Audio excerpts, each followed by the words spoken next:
Binuksan na sa iba't ibang lugar sa bansa ang 20 bagong kadiwa ng Pangulo Stores. Kasunod ito ng utos ni Pangulong Ferdinand R. Marcos Jr. na gawing dekalidad at abot kaya ang presyo ng pangunahing bilihin, lalo na ang bigas.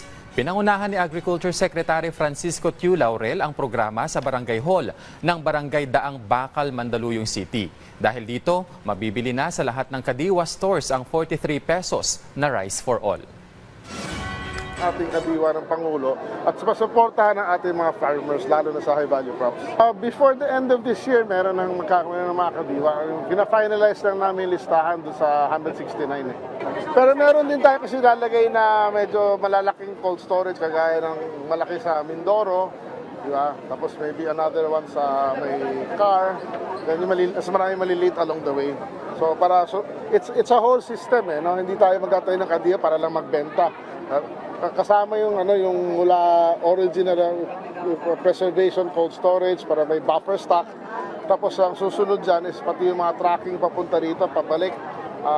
Yung sistema na yun, parang food train na tinatawag para bumaba talaga.